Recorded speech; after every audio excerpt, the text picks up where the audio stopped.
Hello, I'm Bill Gates, Chairman of Microsoft. In this video, you're going to see the future. Who is Bill Gates? A software developer? A businessman? A philanthropist? A global health expert? This question, once merely academic, is becoming a very real question for those who are beginning to realize that Gates' unimaginable wealth has been used to gain control over every corner of the fields of public health, medical research, and vaccine development. And now that we are presented with the very problem that Gates has been talking about for years, we will soon find that this software developer with no medical training is going to leverage that wealth into control over the fates of billions of people. Because until we get almost everybody vaccinated globally, we still won't be fully back to normal. Bill Gates is no public health expert. He is not a doctor, an epidemiologist, or an infectious disease researcher. Yet somehow, he has become a central figure in the lives of billions of people, presuming to dictate the medical actions that will be required for the world to go back to normal. The transformation of Bill Gates from computer kingpin to global health czar is as remarkable as it is instructive, and it tells us a great deal about where we are heading as the world plunges into a crisis, the likes of which we have not seen before. This is the story of how Bill Gates monopolized global health. You're tuned into the Corbett Report. Until his reinvention as a philanthropist in the past decade, this is what many people thought of when they thought of Bill Gates. In the case of the United States versus Microsoft, the US Justice Department contended that the software giant had breached antitrust laws by competing unfairly against Netscape Communications in the internet browser market, effectively creating a monopoly. Bill's first concern was that the prosecution could potentially block the release of his company's latest operating system, Windows 98. Are you asking me about when I wrote this email, or what are you asking me about? I'm asking you about January of 1996. That month. Yes, sir. And what about it? What non-Microsoft browsers were you concerned about in January of 1996? I don't know what you mean concerned. What is it about the word concerned that you don't understand?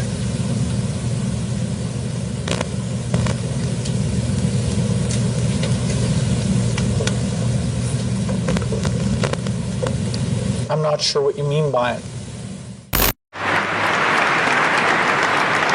We're going to be working together on Microsoft Office, on Internet Explorer, on Java, and I think that it's going to lead to a very healthy relationship. So it's a package announcement today. We're very, very happy about it. We're very, very excited about it.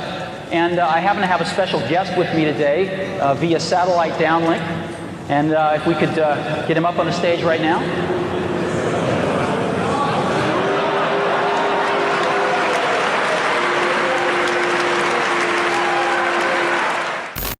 Police and security guards in Belgium were caught flat-footed today by a cowardly sneak attack on one of the world's wealthiest men. The target was Microsoft Chairman Bill Gates, arriving for a meeting with community leaders.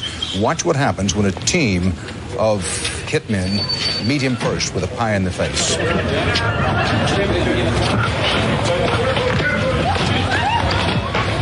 Gates was momentarily and understandably shaken, but he was not injured. The hit squad piled on with two more pies before one of them was wrestled to the ground and arrested. The others, for at least the moment, got away. Gates went inside, wiped his face clean, and made no comment. He then went ahead with his scheduled meeting. No word on the motive for this attack. But once reviled for the massive wealth and the monopolistic power that his virus-laden software afforded him, Gates is now hailed as a visionary who is leveraging that wealth and power for the greater good of humanity. In the 22nd century, a book will be written about the entrepreneur of the 21st century.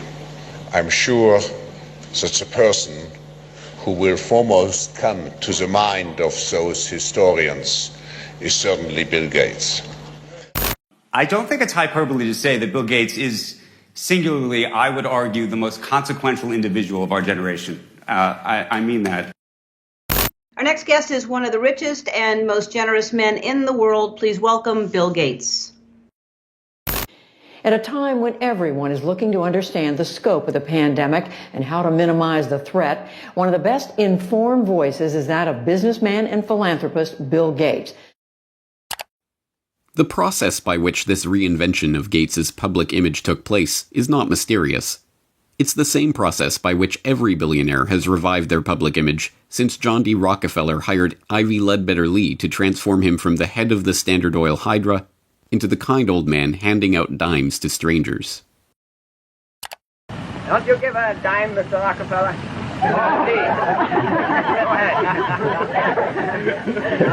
You read a dime? Thank you, sir. Thank you very much. I consider myself... Thank you for the ride. I consider myself more than amply paid. Bless you, bless you, bless you. More to the point, John D. Rockefeller knew that to gain the adoration of the public, he had to appear to give them what they want. Money. He devoted hundreds of millions of dollars of his vast oil monopoly fortune to establishing institutions that, he claimed, were for the public good. The General Education Board, the Rockefeller Institute of Medical Research, the Rockefeller Foundation. Similarly, Bill Gates has spent much of the past 2 decades transforming himself from software magnate into a benefactor of humanity through his own Bill and Melinda Gates Foundation. In fact, Gates has surpassed Rockefeller's legacy with the Bill and Melinda Gates Foundation, long having eclipsed the Rockefeller Foundation as the largest private foundation in the world, with $46.8 billion of assets on its books that it wields in its stated program areas of global health and development, global growth, and global policy advocacy. And, like Rockefeller, Gates's transformation has been helped along by a well-funded public relations campaign. Gone are the theatrical tricks of the PR pioneers. The ubiquitous ice cream cones of Gates' mentor Warren Buffett are the last remaining holdout of the old Rockefeller handing out dimes gimmick. No, Gates has guided his public image into that of a modern-day saint through an even simpler tactic: buying good publicity. The Bill and Melinda Gates Foundation spends tens of millions of dollars per year on media partnerships, sponsoring coverage of its program areas across the board. Gates funds The Guardian's Global Development website. Gates funds NPR's global health coverage. Gates funds the Our World in Data website that is tracking the latest statistics and research on the coronavirus pandemic. Gates funds BBC coverage of global health and development issues, both through its BBC Media Action Organization and the BBC itself. Gates funds World Health coverage on ABC News. When the NewsHour with Jim Lehrer was given a $3.5 million Gates Foundation grant to set up a special unit to report on global health issues, NewsHour communications chief Rob Flynn was asked about the potential conflict of interest that such a unit would have in reporting on issues that the Gates Foundation is itself involved in. In some regards, I guess you might say that there are not a heck of a lot of things you could touch in global health these days that would not have some kind of Gates tentacle, Flynn responded. Indeed, it would be almost impossible to find any area of global health that has been left untouched by the tentacles of the Bill and Melinda Gates Foundation. It was Gates who sponsored the meeting that led to the creation of Gavi, the Vaccine Alliance, a global public-private partnership bringing together state sponsors and big pharmaceutical companies whose specific goals include the creation of healthy markets for vaccines and other immunization products. As a founding partner of the alliance, the Gates Foundation provided $750 million in seed funding and has gone on to make over $4.1 billion in commitments to the group. Gates provided the seed money that created the Global Fund to Fight AIDS, Tuberculosis, and Malaria, a public-private partnership that acts as a finance vehicle for governmental AIDS, TB, and malaria programs.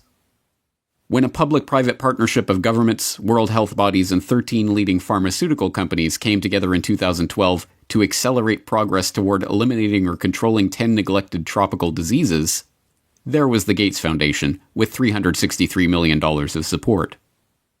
When the Global Financing Facility for Women, Children, and Adolescents was launched in 2015 to leverage billions of dollars in public and private financing for global health and development programs, There was the Bill and Melinda Gates Foundation as a founding partner with a $275 million contribution. When the Coalition for Epidemic Preparedness Innovations was launched at the World Economic Forum in Davos in 2017 to develop vaccines against emerging infectious diseases, there was the Gates Foundation with an initial injection of $100 million. The examples go on and on. The Bill and Melinda Gates Foundation's fingerprints can be seen on every major global health initiative of the past 2 decades. And beyond the flashy multi-billion-dollar global partnerships, the foundation is behind hundreds of smaller country and region-specific grants, $10 million to combat a locust infestation in East Africa, or $300 million to support agricultural research in Africa and Asia, that add up to billions of dollars in commitments. It comes as no surprise, then, that far beyond the $250 million that the Gates Foundation has pledged to the fight against coronavirus, every aspect of the current coronavirus pandemic involves organizations, groups, and individuals with direct ties to Gates funding. From the start, the World Health Organization has directed the global response to the current pandemic. From its initial monitoring of the outbreak in Wuhan and its declaration in January that there was no evidence of human-to-human transmission, to its live media briefings and its technical guidance on country-level planning and other matters, the WHO has been the body setting the guidelines and recommendations shaping the global response to this outbreak. But even the World Health Organization itself is largely reliant on funds from the Bill and Melinda Gates Foundation. The WHO's most recent donor report shows that the Bill and Melinda Gates Foundation is the organization's second largest donor behind the United States government. The Gates Foundation single-handedly contributes more to the World Health Body than Australia, Canada, France, Germany, Russia, and the UK combined. What's more, current World Health Organization Director General Tedros Adhanom Ghebreyesus is in fact, like Bill Gates himself, not a medical doctor at all, but the controversial ex-Minister of Health of Ethiopia, who was accused of covering up 3 cholera outbreaks in the country during his tenure. Before joining the WHO, he served as chair of the Gates-founded Global Fund to fight AIDS, tuberculosis, and malaria, and sat on the board of the Gates-founded Gavi, the Vaccine Alliance, and the Gates-funded Stop TB Partnership. The current round of lockdowns and restrictive stay-home orders in Western countries were enacted on the back of alarming models predicting millions of deaths in the United States and hundreds of thousands in the UK. Imperial College in London released a COVID-19 report, and that's where most of our U.S. leaders are getting the information they're basing their decision-making on. The report runs us through a few different ways this could turn out depending on what our responses are. If we don't do anything to control this virus, over 80% of people in the U.S. would be infected over the course of the epidemic, with 2.2 million deaths from COVID-19.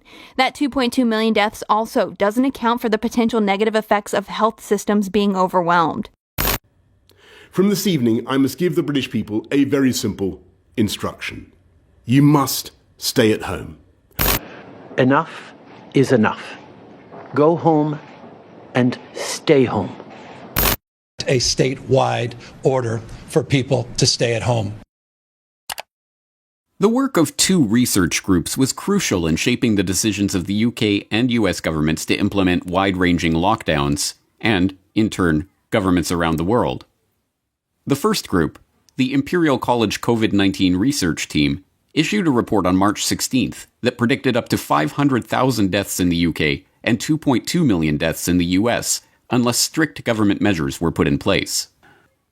The second group, the Institute for Health Metrics and Evaluation in Bill Gates' home state of Washington, helped provide data that corroborated the White House's initial estimates of the virus effects, estimates that have been repeatedly downgraded as the situation has progressed. Unsurprisingly, the Gates Foundation has injected substantial sums of money into both groups.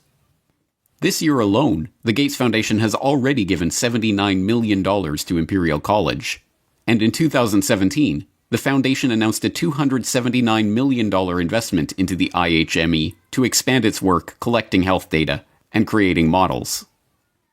Anthony Fauci, meanwhile, has become the face of the US government's coronavirus response, echoing Bill Gates' assertion that the country will not get back to normal until a good vaccine can be found to ensure the public's safety.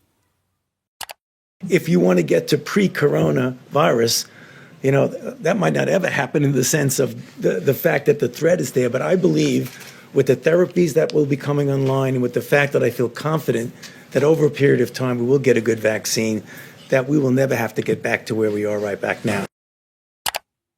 Beyond just their frequent collaborations and cooperation in the past, Fauci has direct ties to Gates' projects and funding.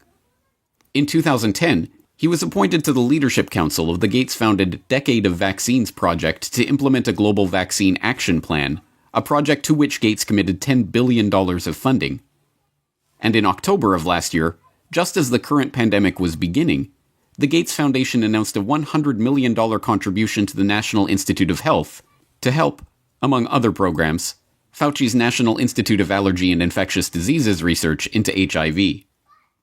Also in October of last year, the Bill and Melinda Gates Foundation partnered with the World Economic Forum and the Johns Hopkins Center for Health Security to stage Event 201, a tabletop exercise gauging the economic and societal impact of a globally spreading coronavirus pandemic. It began in healthy-looking pigs, months, perhaps years ago. A new coronavirus. The mission of the Pandemic Emergency Board is to provide recommendations to deal with the major global challenges arising in response to an unfolding pandemic. The board is comprised of highly experienced leaders from business, public health, and civil society. We're at the start of what's looking like it will be a severe pandemic. And there are problems emerging that can only be solved by global business and governments working together. Governments need to be willing to do things that are out of their historical perspective, or for the most part, it's really a war footing that we need to be on. Given the incredible reach that the tentacles of the Bill and Melinda Gates Foundation have into every corner of the global health markets, it should not be surprising that the foundation has been intimately involved with every stage of the current pandemic crisis either. In effect, Gates has merely used the wealth from his domination of the software market to leverage himself into a similar position in the world of global health. The whole process has been cloaked in the mantle of selfless philanthropy, but the foundation is not structured as a charitable endeavor. Instead, it maintains a dual structure. The Bill and Melinda Gates Foundation distributes money to grantees, but a separate entity, the Bill and Melinda Gates Foundation Trust, manages the endowment assets. These two entities often have overlapping interests, and, as has been noted many times in the past, grants given by the foundation often directly benefit the value of the trust's assets. One of my favorite parts about my job at the Gates Foundation is that I get to travel to the developing world, and I do that quite regularly. My first trip in India, I was in a person's home where they had dirt floors, no running water, no electricity, and that's really what I see all over the world. So in short, I'm startled by all the things that they don't have. But I am surprised by one thing that they do have: Coca-Cola. Coke is everywhere. In fact, when I travel in the developing world, Coke feels ubiquitous. And so when I come back from these trips and I'm thinking about development and I'm flying home and I'm thinking, well, we're trying to deliver condoms to people or vaccinations, you know, Coke's success kind of stops and makes you wonder, how is it that they can get Coke to these far-flung places? And if they can do that, why can't governments and NGOs do the same thing? And the charity of Microsoft founder Bill Gates and his wife Melinda is under criticism following the disclosure. It substantially increased its holdings in the agribusiness giant Monsanto to over $23 million. Critics say the investment in Monsanto contradicts the Bill and Melinda Gates Foundation's stated commitment to helping farmers and sustainable development in Africa. The study from the pressure group Global Justice Now paints a picture of the Gates Foundation partly as an expression of corporate America's desire to profit from Africa, and partly a damning critique of its effects. You could have a case where the initial research is done by a Gates-funded institution. The media reporting on how well that research is conducted is done. The media outlet is a Gates-funded outlet, and maybe a Gates-funded journalist from a media programme, and then the programme is implemented more widely by a Gates-funded NGO. I mean, there are some very insular circles here. Among the many criticisms, the idea that private finance can solve the problems of the developing world.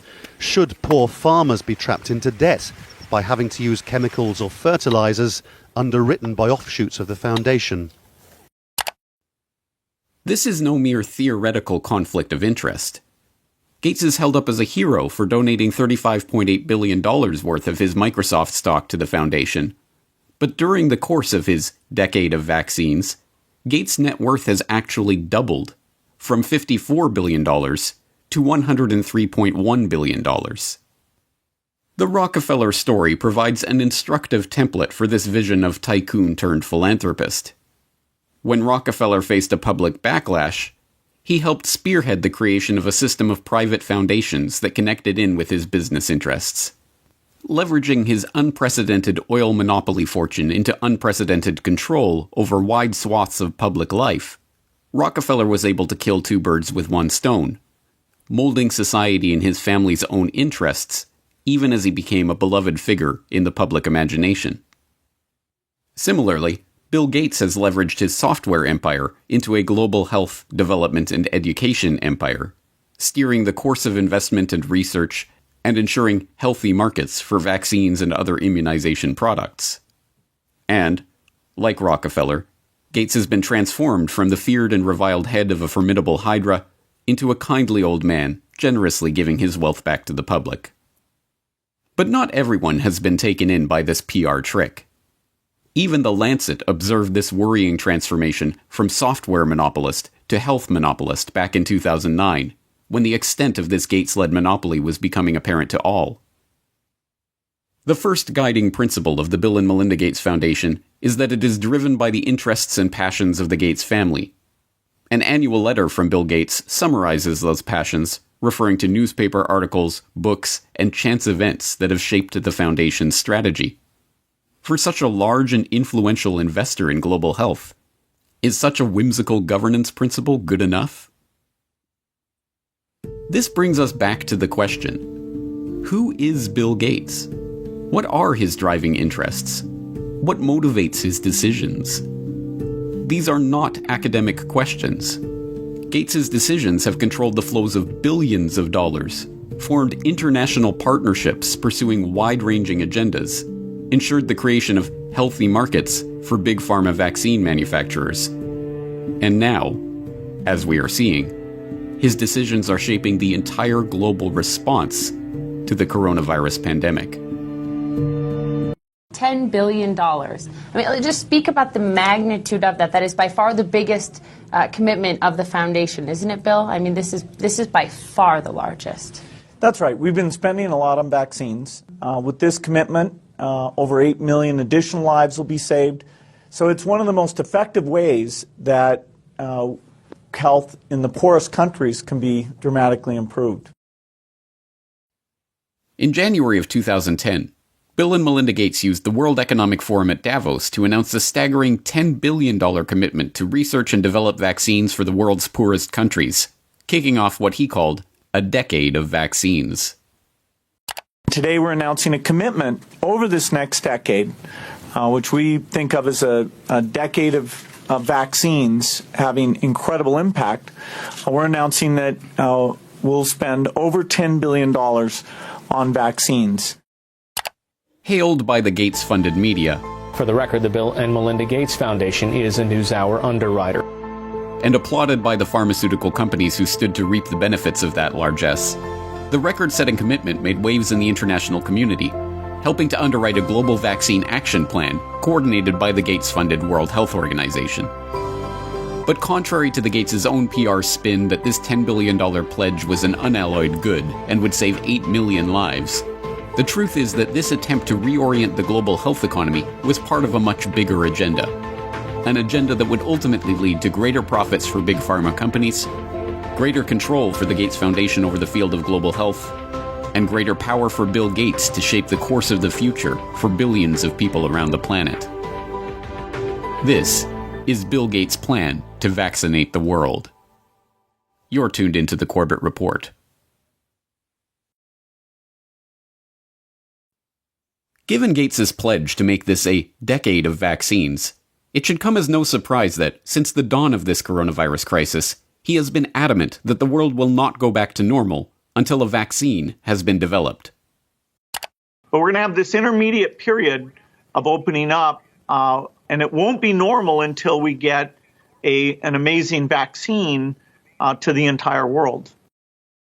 The vaccine is critical because until you have that, things aren't really going to be normal. They can open up to some degree, but the risk of a rebound will be there until we have very broad vaccination. They won't be back to normal until we either have that phenomenal vaccine or a therapeutic that's like over 95% effective. And so we have to assume that's going to be almost 18 months from now. And then the final solution, which is a year to 2 years off, is the vaccine. So we've got to go full speed ahead on all three fronts. Just to head off the conspiracy theorists, maybe we shouldn't call the vaccine the final solution. Maybe just the best solution. Okay. More interestingly, since Gates began delivering this same talking point in every one of his many media appearances of late, it has been picked up and repeated by heads of state, health officials, doctors, and media talking heads, right down to the scientifically arbitrary but very specific 18-month time frame. Realistically, COVID-19 will be here for the next 18 months or more. We will not be able to return to normalcy until we find a vaccine or effective medications. The hard fact is, until we find a vaccine, going back to normal means putting lives at risk. This will be the new normal until a vaccine is developed. The only thing that will really allow life as we once knew it to resume is a vaccine. Obviously, we continue to work on the vaccines, but the vaccines have to be down the road by probably 14, 15, 16 months. We're doing great on the vaccines. The fact that so many heads of state, health ministers, and media commentators are dutifully echoing Gates's pronouncements about the need for a vaccine will not be surprising to those who saw last week's exploration of how Bill Gates monopolized global health. As we have seen, the Gates Foundation's tentacles have penetrated into every corner of the field of public health. Billions of dollars in funding and entire public policy agendas are under the control of this man, an unelected, unaccountable software developer with no medical research experience or training. And nowhere is Gates's control of public health more apparent than in the realm of vaccines. Gates launched the decade of vaccines with a $10 billion pledge. Gates helped develop the Global Vaccine Action Plan administered by the Gates-funded World Health Organization. Gates helped found Gavi, the Vaccine Alliance, aiming to develop healthy markets for vaccine manufacturers. Gates helped launch Gavi with a $1 billion donation in 2011, going on to contribute $4.1 billion over the course of the decade of vaccines. And so I'm pleased to announce to you that we're pledging an additional $1 billion to...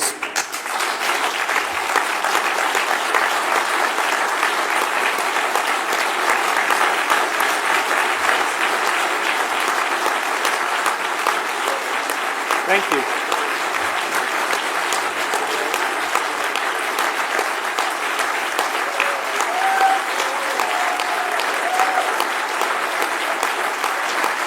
All right, thank you.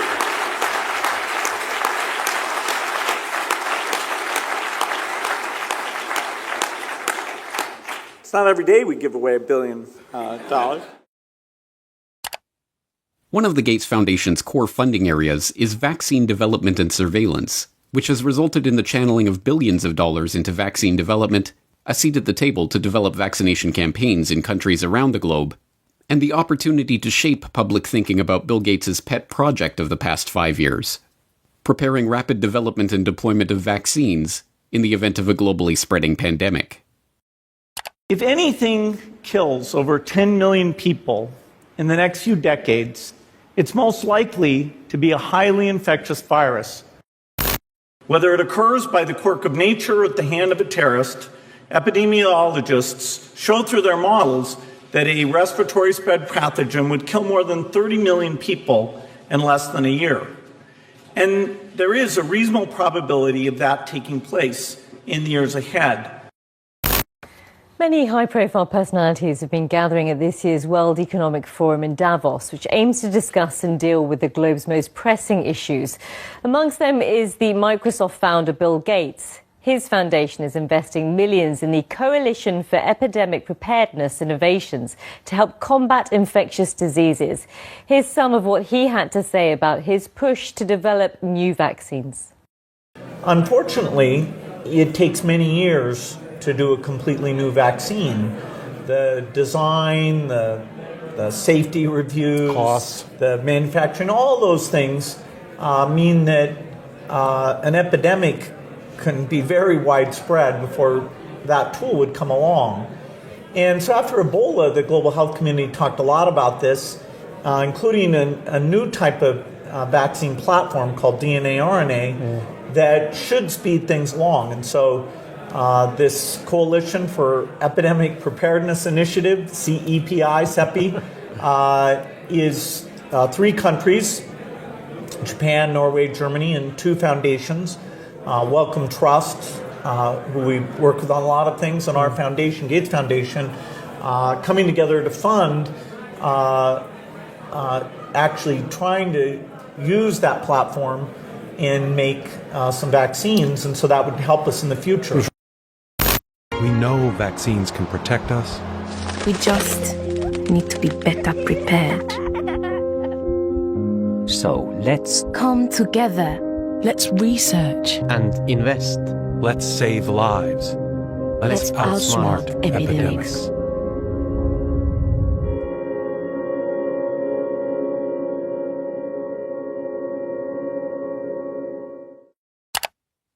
Given Gates's mammoth investment in vaccines over the past decade, his insistence that things won't go back to truly normal until we have a vaccine that we've gotten out to basically the entire world is hardly surprising. What should be surprising is that this strangely specific and continuously repeated message, that we will not go back to normal until we get a vaccine in 18 months, has no scientific basis whatsoever. Medical researchers have already conceded that a vaccine for SARS-CoV-2 may not even be possible, pointing to the inability of researchers to develop any kind of immunization against previous coronavirus outbreaks, like SARS or MERS. But even if such a vaccine were possible, serious concerns remain about the safety of developing, testing, and delivering such an amazing vaccine to the entire world in this remarkably short time frame. Even proponents of vaccine development openly worry that the rush to vaccinate billions of people with a largely untested experimental coronavirus vaccine will itself present grave risks to the public. One of these risks involves disease enhancement. It has been known for over a decade that vaccination for some viral infections, including coronaviruses, actually enhances susceptibility to viral infection or even causes infections in healthy vaccine recipients. Now, the issue of safety, something that I want to make sure the American public understand. It's not only safety when you inject somebody and they get maybe an idiosyncratic reaction, they get a little allergic reaction, they get pain. There's safety associated. Does the vaccine make you worse? And there are diseases in which you vaccinate someone, they get infected with what you're trying to protect them with, and you actually enhance the infection. This is no mere theoretical risk. As researchers who were trying to develop a vaccine for the original SARS outbreak discovered, the vaccine actually made the lab animals subjected to it more susceptible to the disease. One of the things that we're not hearing a lot about is the unique potential safety problem of coronavirus vaccines. This was first found in the early 1960s with the respiratory syncytial virus vaccines, and it was done here in Washington with the NIH and Children's National Medical Center, that some of those kids who got the vaccine actually did worse, and I believe there were 2 deaths in the consequence of that study. Because what happens with certain types of respiratory virus vaccines, you get immunized, and then when you get actually exposed to the virus, you get this kind of paradoxical immune enhancement phenomenon, and we don't entirely understand the basis of it, but we recognize that it's a real problem for certain respiratory virus vaccines. That killed the RSV program for decades. Now the Gates Foundation is taking it up again. But when we started developing coronavirus vaccines, and our colleagues, we noticed in laboratory animals that they started to show some of the same immune pathology that resembled what had happened 50 years earlier. This specific issue regarding coronavirus vaccines is exacerbated by the arbitrary and unscientific 18-month time frame that Gates is insisting on for the vaccine's development. In order to meet that deadline, vaccine developers are being urged to use new and largely unproven methods for creating their experimental immunizations, including DNA and mRNA vaccines. For a self-described wartime president, victory over COVID-19 equals a vaccine. I hope we're going to have a vaccine, and we're going to fast-track it like you've never seen before. Adding Trump-style branding, the administration launched Operation Warp Speed, a multi-billion-dollar research and manufacturing effort to shorten the typical year-plus vaccine development timeline. We're going to start ramping up production with the companies involved. And you do that at risk. In other words, you don't wait until you get an answer before you start manufacturing. You, at risk, proactively start making it, assuming it's going to work. You're thinking 18 months, even with all the work that you've already done to this point and the planning that you are taking with lots of different potential vaccinations and building up for that now? Yeah, so there's an approach called RNA vaccine that people like Moderna, CureVac, and others are using, that in 2015 we'd identified that as very promising for pandemics and for other applications as well. And so if everything goes perfectly with the RNA approach, we could actually beat the 18 months. We don't want to create unrealistic expectations. So the concept of an RNA vaccine is, let's inject the RNA molecule that encodes for the spike protein. It's making your cell do the work of creating this viral protein that is going to be recognized by your immune system and trigger the development of these antibodies. Our bodies won't make a full-fledged infectious virus, they'll just make a little piece and then learn to recognize it and then get ready to destroy the virus if it then later comes and invades us.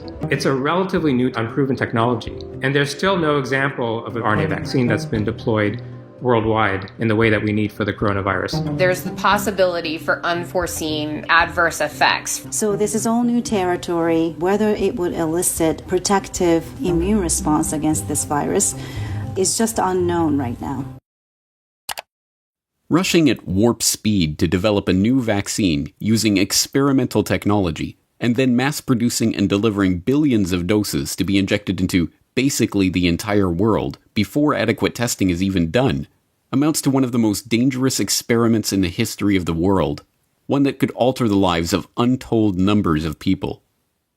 That an experimental vaccine, developed in a brand new way and rushed through with a special shortened testing regime, should be given to adults, children, pregnant women, newborn babies, and the elderly alike, would be, in any other situation, unthinkable.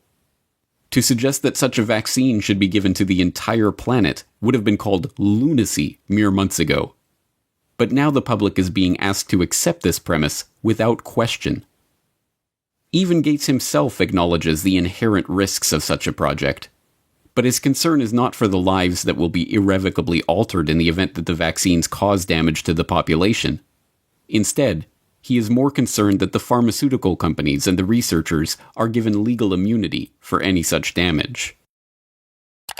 If we have, 1 in 10,000 side effects, that's, way more, 700,000, people who will suffer from that. So really understanding the safety at gigantic scale across all age ranges, pregnant, male, female, undernourished, existing comorbidities, it's very, very hard. And that actual decision of, okay, let's go and give this vaccine to the entire world, governments will have to be involved because there will be some risk and indemnification needed before that can be decided on. As we have already seen, in the arena of global health, what Bill Gates wants is what the world gets. So it should be no surprise that immunity for the big pharma vaccine manufacturers and the vaccination program planners is already being worked on.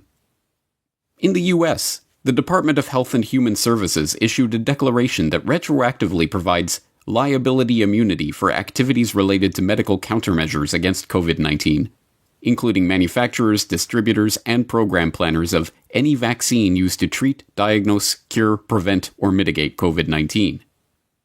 The declaration was issued on March 17th, but retroactively covers any activity back to February 4th, 2020, the day before the Bill and Melinda Gates Foundation announced an emergency $100 million to fund treatment efforts and to develop new vaccines for COVID-19. The plan to inject everyone on the planet with an experimental vaccine is no aberration in Bill Gates' envisioned decade of vaccines. It is its culmination. The decade of vaccines kicked off with a Gates-funded $3.6 million observational study of HPV vaccines in India that, according to a government investigation, violated the human rights of the study participants with gross violations of consent and failed to properly report adverse events experienced by the vaccine recipients. After the deaths of 7 girls involved in the trial were reported, a parliamentary investigation concluded that the Gates-funded Program for Appropriate Technology in Health, or PATH, which ran the study, had been engaged in a scheme to help ensure healthy markets for GlaxoSmithKline and Merck, the manufacturers of the Gardasil and Cervarix vaccines that had been so generously donated for use in the trial.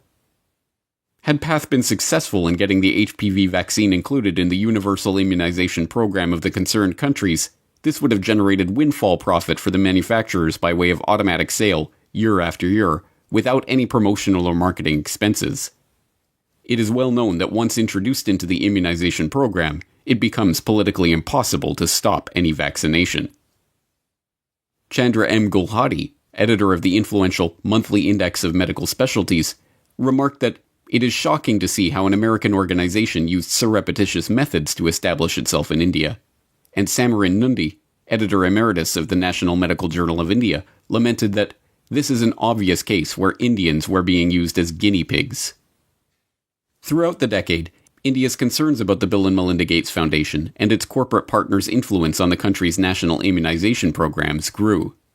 In 2016, the steering group of the country's National Health Mission blasted the government for allowing the country's National Technical Advisory Group on Immunization, the primary body advising the government on all vaccination-related matters, to be effectively purchased by the Gates Foundation.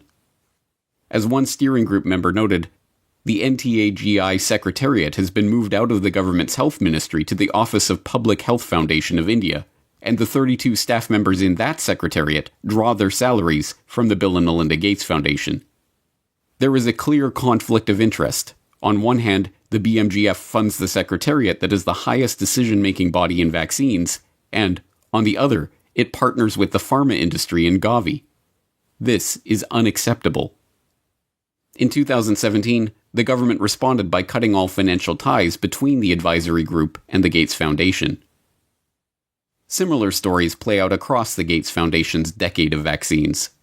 There's the Gates-founded and funded meningitis vaccine project, which led to the creation and testing of MenAfrivac, a 50-cent per dose immunization against meningococcal meningitis.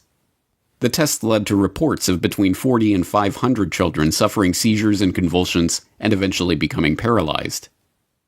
There's the 2017 confirmation that the Gates-supported oral polio vaccine was actually responsible for the majority of new polio cases, and the 2018 follow-up showing that 80% of polio cases are now vaccine-derived. There's the 2018 paper in the International Journal of Environmental Research and Public Health concluding that over 490,000 people in India developed paralysis as a result of the oral polio vaccine between 2000 and 2017. There's even the WHO's own malaria chief, Dr. Arata Kochi, who complained in an internal memo that Gates's influence meant that the world's leading malaria scientists are now locked up in a cartel with their own research funding being linked to those of others within the group, and that the foundation was stifling debate on the best ways to treat and combat malaria, prioritizing only those methods that relied on new technology or developing new drugs. Kochi's complaint, written in 2008, highlights the most common criticism of the global health web that Gates has spun in the past 2 decades. That the public health industry has become a racket run by and for Big Pharma and its partners for the benefit of big business. At the time that Kochi was writing his memo, the executive director of the Gates Foundation's Global Health Program was Tachi Yamada. Yamada left his position as chairman of research and development at GlaxoSmithKline to take up the position at the Gates Foundation in 2006, and left the foundation 5 years later to become chief medical and scientific officer at Takeda Pharmaceuticals. Yamada's replacement as head of Gates' Global Health Program, Trevor Mundell, was himself a clinical researcher at Pfizer and Parke Davis, and spent time as head of development with Novartis before joining the foundation. This use of foundation funds to set public policy to drive up corporate profits is not a secret conspiracy. It is a perfectly open one. When the Center for Global Development formed a working group to develop a practical approach to the vaccine challenge, they concluded that the best way to incentivize pharmaceutical companies to produce more vaccines for the Third World was for governments to promise to buy vaccines before they were even developed. They titled their report, Making Markets for Vaccines. The project, Making Markets for Vaccines, was really designed to address a problem that's existed for a long time, which is insufficient research and development budgets as well as investment capacity in vaccine development and production for the Third World. How do you create better incentives to get the pharma community, the vaccine community, to produce products that are specifically dedicated for the developing world? Michael Kremer, a professor at Harvard, had been thinking about this problem for many years. He realized that if the rich countries of the world were to make a promise that they would buy a malaria vaccine if somebody produced it, that would give an incentive to the pharmaceutical industry to go and do the research and development needed to make one. But this idea was unfamiliar. No government had made a commitment to buy a product that didn't already exist. When the first such advanced market commitment was made in 2007, a $1.5 billion promise to buy yet-to-be-produced vaccines from big pharma manufacturers, there was the Gates Foundation as the only non-nation sponsor. The Gates-founded Gavi Vaccine Alliance is an open partnership between the Gates Foundation, the World Health Organization, the World Bank, and vaccine manufacturers. Their stated goal includes introducing new vaccines into the routine schedules of national immunization programs, and to engage in market-shaping efforts to ensure healthy markets for vaccines and other immunization products. If introducing new vaccines and ensuring healthy markets for them was the aim of Gates's decade of vaccines, there can be no doubt that COVID-19 has seen that goal realized in spectacular fashion. Let's start the pledging. The EU kicked off its fundraising drive with €1 billion. In the hours that followed, pledges were beamed in from across the globe. The Kingdom of Saudi Arabia has pledged $500 million. Even pop icon Madonna made a last-minute donation of €1 million. By combining the world's expertise and brain power and resources, we can attack this disease in the way it's attacking us, globally. Our foundation is proud to partner with you, and I'm pleased to announce today that we will pledge $100 million towards this effort. Germany was one of the leading donors, pledging over €500 million. The money is earmarked for international health organizations and research networks in a bid to speed up the development of a vaccine. And there, at the center of this web, is the Gates Foundation, connected to every major organization, research institution, international alliance, and vaccine manufacturer involved in the current crisis. Certainly, the Gates, like the Rockefellers, have profited from their years as the most generous people on the planet. As curious as it might seem to those who don't understand the true nature of this monopoly cartel, despite all of these grants and pledges, commitments of tens of billions of dollars, Bill Gates' personal net worth has actually doubled during this decade of vaccines, from $50 billion to over $100 billion. But once again, we come back to the question, who is Bill Gates? Is he motivated simply by money? Is this incessant drive to vaccinate the entire population of the planet merely the result of greed? Or is there something else driving this agenda? As we shall see next time, Money is not the end goal of Gates's philanthropic activities. Money is just the tool that he is using to purchase what he really wants. Control. Control not just of the health industry, but control of the human population itself.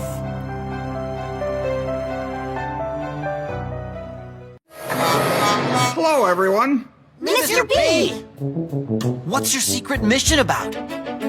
It's not my mission, but an idea that came from my good friend Mr. Bill Gates. Hi, kids.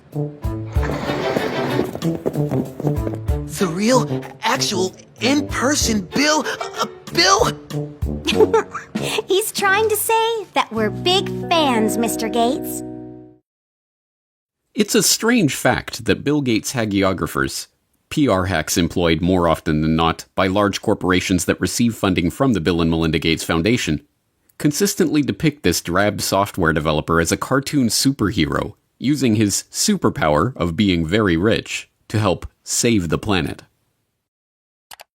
Behind closed doors on this New York campus, a secret gathering of some of the world's most powerful people. Gates, Buffett, Bloomberg, Winfrey. It was like the Super Friends. In the great hall of the Justice League, there are assembled the world's 4 greatest heroes. But these cartoon-fueled puff pieces reveal more than they know about Gates and the other mega-rich philanthropists they are attempting to idolize. They reveal that the idea of the selfless billionaire do-gooder is a work of fiction so unbelievable it is only fit for Saturday morning cartoon fare. As we have seen in our first 2 explorations of Bill Gates' role as global health kingpin, the seemingly selfless generosity of the Gates family through their eponymous foundation has in fact greatly increased their own wealth, with Bill Gates' personal net worth having doubled in the past decade alone. But the takeover of public health that we have documented in How Bill Gates Monopolized Global Health, and the remarkably brazen push to vaccinate everyone on the planet that we have documented in Bill Gates' Plan to Vaccinate the World, was not, at base, about money. The unimaginable wealth that Gates has accrued is now being used to purchase something much more useful. Control. Control not just of the global health bodies that can coordinate a worldwide vaccination program, or the governments that will mandate such an unprecedented campaign, but control over the global population itself. This is an exploration of Bill Gates and the population control grid. You're tuned into the Corbett Report. From a journalistic standpoint, Good Morning America's inane report on the secretive billionaire meeting that took place in New York in 2009 was a failure. It listed some of the meeting's attendees and their combined net worth. Gates, Buffett, Bloomberg, Winfrey, together with others at the meeting, including George Soros, Ted Turner, David Rockefeller, they're worth more than $125 billion. It turned to the senior editor of Forbes for a soundbite about what it would be like to witness such an assembly of wealth. To have been in the room and see this meeting of the minds really would have been a fascinating thing. And it dutifully reported the participants' own stated reason for holding the meeting. That much money, that much power around one table. It begs the question, what were they doing? What were they scheming? Total world domination? This group, together for 6 hours, was talking about charity, education, emergency relief, global health. Before wrapping up with another juvenile appeal to comic book superhero lore. The new Superman and Wonder Woman. The super rich friends. Not fighting bad guys, but fighting for good nonetheless. For Good Morning America, John Berman, ABC News. Yes, from a journalistic standpoint, Berman's report was an utter failure. There was no attempt to question the participants about the meeting. No space for any criticism of these billionaires or questions about their motives. No adversarial journalism of any kind. But as a PR piece, it was brilliant. It leaves the viewer with a vague sense that some kind of gathering took place somewhere in New York in which rich people, who, let's not forget, are superheroes, talked about charity. One would have to turn to print sources to discover that the meeting was held at the personal residence of Sir Paul Nurse, then president of Rockefeller University. That the invitation to the gathering was co-written by Bill Gates, Warren Buffett, and David Rockefeller. or that the aim of the meeting was to consider how their wealth could be used to slow the growth of the world's population. Given that these extraordinarily rich and powerful men, including Warren Buffett, David Rockefeller, and Ted Turner, have all expressed their belief that the growing human population is the greatest threat faced by humanity, it should not be surprising that they would convene a conference to discuss how best to channel their vast wealth into the project of reducing the number of people on the planet. Particularly unsurprising is that attendees of the meeting later dubbed Bill Gates, a man for whom population control is particularly close to his heart, as the most impressive speaker at the event. Here we can see a chart that looks at the total world population over the last several hundred years. And at first glance, this is a bit scary. We go from less than 1 billion in 1800, and then 3, 4, 5, 6, and 7.4 billion where we are today is happening even faster. So Melinda and I wondered whether providing new medicines and keeping children alive, would that create more of a population problem? And what the developing world does not need is more children. And I think that was the biggest aha to Bill and me when we got into this work, is we asked ourselves, of course, the same hard-nosed question you'd ask, which is, if you get into this work and you start to save these children, will women just keep overpopulating the world? And thank goodness the converse is absolutely true.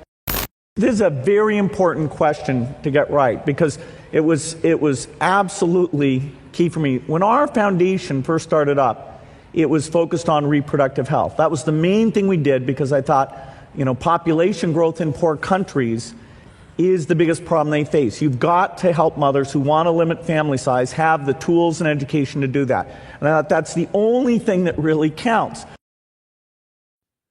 In recent years, critics have pointed to Bill Gates' own words linking vaccination programs with his goal of reducing population growth. Now, the world today has 6.8 billion people. That's headed up to about 9 billion. Now, if we do a really great job on new vaccines, healthcare, reproductive health services, we could lower that by perhaps 10 or 15%. $10 billion over the next 10 years to make it the year of the vaccines. What does that mean exactly? Well, over this decade, we believe unbelievable progress can be made, both inventing new vaccines and making sure they get out to all the children who need them.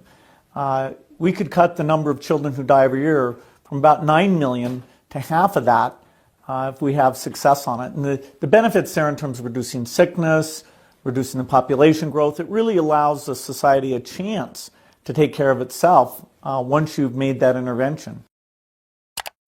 But as any number of fact-checking websites, not to mention Bill Gates himself, are quick to point out, this doesn't mean what it sounds like it means. What we found out is that as health improves, families choose to have less children. The truth is that when people's lives improve, when children survive, for instance, or when girls go to school, people start making decisions based on the expectation that their children will live and thrive. The result is smaller families and slower population growth. I came across articles that showed that the key thing you can do to reduce population growth is actually improve health. And that sounds paradoxical. You think, okay, better health means more kids, not less kids. Well, in fact, what parents are doing is they're trying to have 2 kids survive to adulthood to take care of them. And so the more disease burden there is, the more kids they have that high probability. So there's a perfect correlation that as you improve health, within a half generation, the population growth rate goes down. Yes, the Gates' stated plan is to reduce population growth by improving health. But the idea of using vaccines as sterilization agents, even without the public's knowledge or consent, is not conspiracy lore, but documentable fact. In its 1968 annual report, the Rockefeller Foundation addressed the problems of population, lamenting that very little work is in progress on immunological methods, such as vaccines, to reduce fertility, and much more research is required if a solution is to be found here. The Foundation vowed to correct this problem by funding established and beginning investigators to turn their attention to aspects of research in reproductive biology that have implications for human fertility and its control. This was no empty promise. By the time of its 1988 annual report, the Rockefeller Foundation was able to report progress on its funding into contraceptive research, including Norplant, a contraceptive implanted under the skin of a woman's upper arm and effective for 5 years. In its 1988 report, the Rockefeller Foundation was pleased to announce that Norplant, which was developed by the Rockefeller-founded Population Council, was now approved for marketing in 12 countries. The Rockefeller's Population Council and other research organizations joined with the World Health Organization in 1972 to create a task force on vaccines for fertility regulation. By 1995, they were able to report progress in developing a prototype of an anti-HCG vaccine, which works by combining an immunogen formed from a synthetic peptide of human chorionic gonadotrophin, HCG, a hormone secreted by the surface of the early embryo to remain implanted in the womb, with a toxoid carrier molecule. The vaccine stimulates an immune reaction, causing women to develop antibodies against the hormone, thus preventing them from carrying babies to term. But beginning in the 1990s, a series of scandals over WHO-led vaccination programs in the Third World led to allegations that tetanus vaccines in places like the Philippines and Kenya were being laced with HCG in order to implement population control by stealth. The controversy generated by these stories led global institutions to step back from the campaign to champion population control by vaccine. But, as usual, the Bill and Melinda Gates Foundation was there to renew interest, working with the UK government to host a London summit on family planning in 2012, at which the foundation announced their support for funding the research, development, and deployment of injectable contraceptives to the developing world. You heard me talk earlier about Sadie, who I met in Niger. She was traveling 15 kilometers to get an injection. But let's ask ourselves, what if she didn't have to travel to that clinic? If we put it in her perspective, how can we keep her in her village to get the contraceptive she wants? Well, Pfizer is testing a new form of depot. The injection that she goes 15 kilometers to get, they're now putting it in a new form, a new device that can be given. It's very, very small. It's called Uniject. I think it's going to be pictured here. It's a high-quality product. It's effective. It's safe. It's tiny, as you can see. And it can be put in a healthcare worker's kit to give to the woman at the village level. So Sadie won't have to go 15 kilometers any longer to get that injection. But the Gates were not content to stop there. In 2014, it was announced that Microchips Biotech Inc., a company in Lexington, Massachusetts, had developed a new form of birth control. A wireless implant that can be turned on and off with a remote control and that is designed to last up to 16 years. According to MIT Technology Review, the idea originated when Bill Gates visited Robert Langer's MIT lab in 2012 and asked him if it would be possible to create an implantable birth control device that could be turned on or off remotely. Langer referred Gates to the controlled release microchip technology he had invented and licensed to Microchips Biotechnology, and the Gates Foundation granted $20 million to the firm to develop the implants. Reducing population growth has, by Gates' own admission, been a core mission of the Gates Foundation since its inception. But in order to really understand what Gates means by population control, we have to look beyond the concept of controlling population size. At its most fundamental level, the population control that Gates speaks of is not birth control, but control of the population itself. In order to understand the broader population control agenda and how it ties into the Gates Foundation's plans, we have to look at a puzzling development that took place in 2017. In that year, Gavi, the Gates-founded and funded alliance that partners the Gates Foundation, the World Health Organization, and the World Bank with vaccine manufacturers to help ensure healthy markets for vaccines, took a strange pivot away from its core mission of vaccinating every child on the planet to providing every child with a digital biometric identity. The idea was first floated by Gavi CEO Seth Berkley in a Nature article that year, Immunization Needs a Technology Boost, where he states that the goal of 100% immunization will not be reached without secure digital identification systems that can store a child's medical history. He then gives a specific example. We are working with a company in India called Kushi Baby, which creates off-grid digital health records. A necklace worn by infants contains a unique identification number on a short-range communication chip. Community health workers can scan the chip using a mobile phone, enabling them to update a child's digital record even in remote areas with little phone coverage. This sudden interest in digital identity was no mere passing fancy for the Vaccine Alliance. Gavi doubled down by becoming a founding member of the ID 2020 Alliance, a public-private partnership dedicated to spearheading a global digital biometric identity standard. Other founding members of the alliance include Gates' first company, Microsoft, and the Rockefeller Foundation. In 2018, Gavi issued a call for innovation in digital technologies for finding, identifying, and registering the most vulnerable children. The call specifically requested technologies for capturing, storing, and enrolling the biometric details of infants on rugged biometric devices. Berkeley continued to follow up on this idea in public engagements as one of the new core missions of Gavi. What's interesting is that people tend to think of, birth certificates as kind of a major document, but, the most common, as I mentioned before, is not a birth certificate, is not a death certificate, is not a marriage certificate. The most common connection, vital registration for the population is actually a child health card, because we reach more than 90% of children with at least one dose of vaccine as part of routine. So they're in the system. The challenge is that contact is not connected into the system. So if you could connect it, then you have the ability to give them their basic identity papers. You have ability then later on, if they want to own land or they want to have their rights, you're able to help them with that. But, we're not currently taking advantage of that. And so the children get seen, they get enrolled in the health centers, but that information is not used for anything else. Although vaccines and identity may seem unrelated, Bill Gates has spent the last few years funding research that can bring the two ideas together. Late last year, Gates once again turned to Robert Langer and his MIT colleagues to investigate new ways to permanently store and record the vaccination information of each individual. The result of their research was a new vaccine delivery method. They found that by using dissolvable microneedles that deliver patterns of near-infrared light-emitting microparticles to the skin, they could create particle patterns in the skin of vaccine recipients which are invisible to the eye but can be imaged using modified smartphones. Rice University describes the quantum dot tags left behind by the microneedles as something like a barcode tattoo. So who was behind this development? As lead researcher Kevin McHugh explains, the Bill and Melinda Gates Foundation came to us and said, "Hey, we have a real problem, knowing who's vaccinated."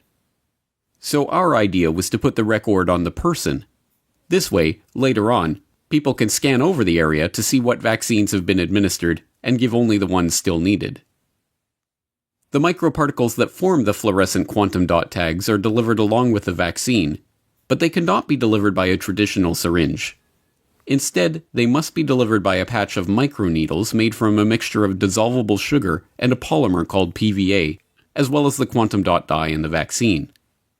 It should be no surprise, then, that big pharma vaccine manufacturers, in their scramble to produce the coronavirus vaccine that, Gates assures us, is necessary to go back to normal, have turned to a novel vaccine delivery method: a dissolvable microneedle array patch. The University of Pittsburgh is where the polio vaccine was first discovered.